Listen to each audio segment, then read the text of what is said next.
is God. And that of the Peaky Blinders. Peaky Blinders. Peaky effing Blinders, folks. Want to know when it's coming back? Stay tuned and find out about other great returning shows like Rick and Morty, The Crown, and also brand new, heavily anticipated shows like Watchmen.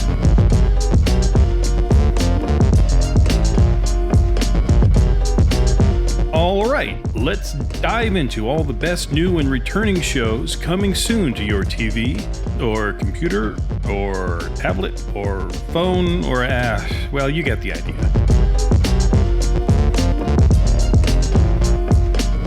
They said that Tommy Shelby was a spent force, that he was spent in the head.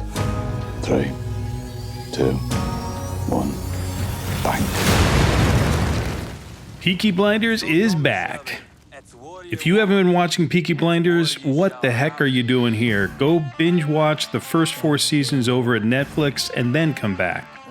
If you like The Sopranos, Ray Donovan, or Boardwalk Empire, you'll love Peaky Blinders.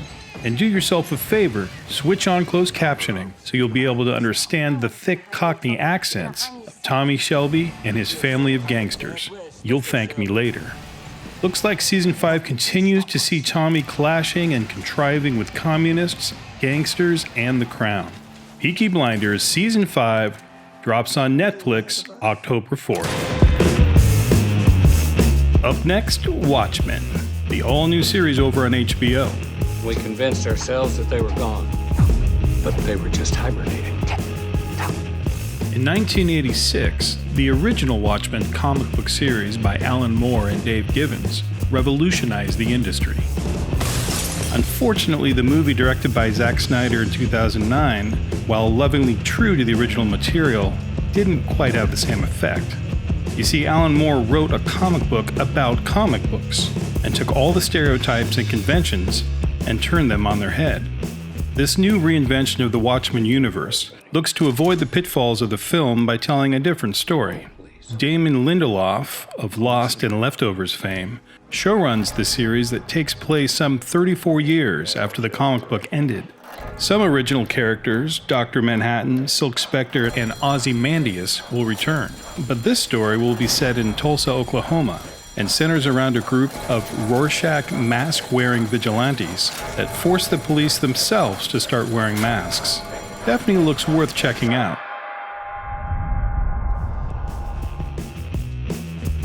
Stephen King fans rejoice!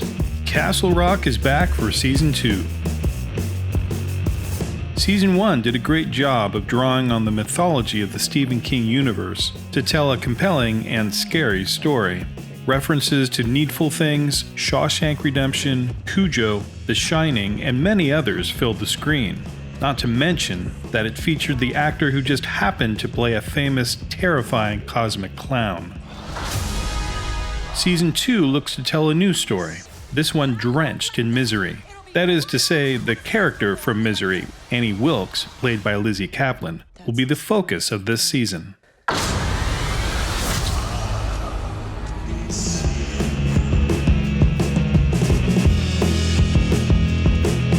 His Dark Materials, a joint production of the BBC and HBO, looks to quench the thirst of rabid fantasy fans. You're an explorer too, just like my uncle.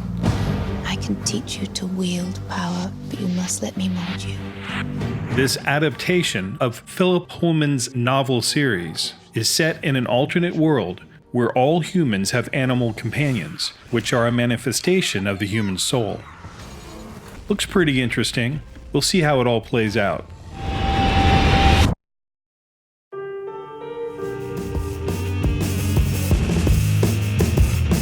Disney Plus kicks off their new streaming service with Jon Favreau's The Mandalorian, the first of the new Star Wars universe series, whatever.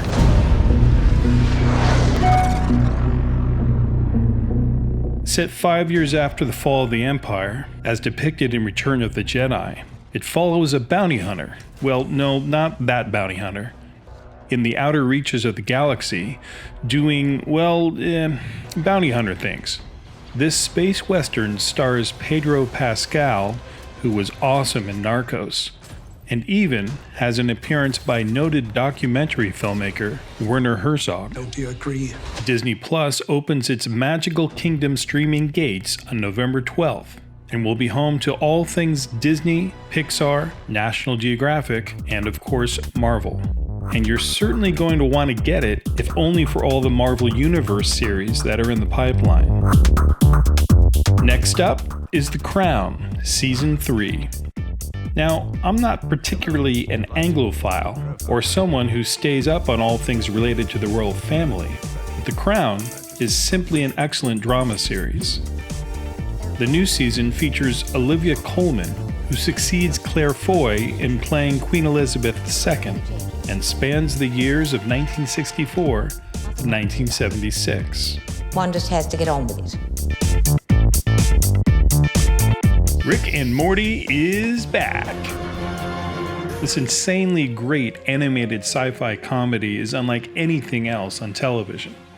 And if you haven't been watching, well, I really don't exactly know what to say. I'm not sure we can really be friends anymore.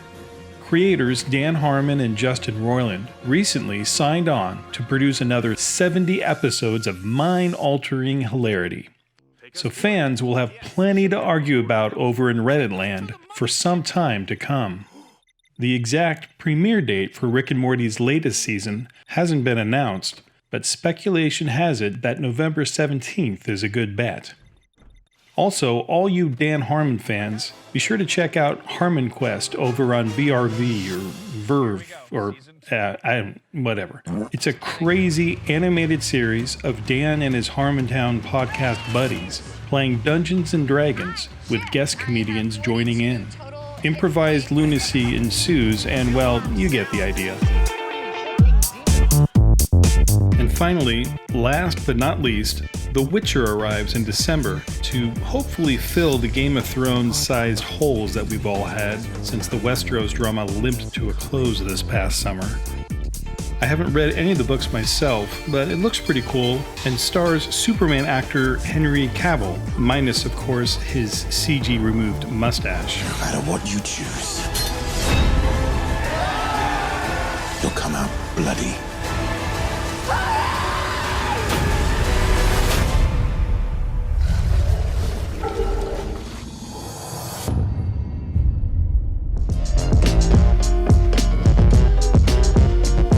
Well, that's all for now. Be sure to hit that subscribe button to catch up on new videos I'll be posting each week that highlight all the best that Peak TV has to offer. And also be sure to let me know in the comments below what shows you're looking forward to watching the most.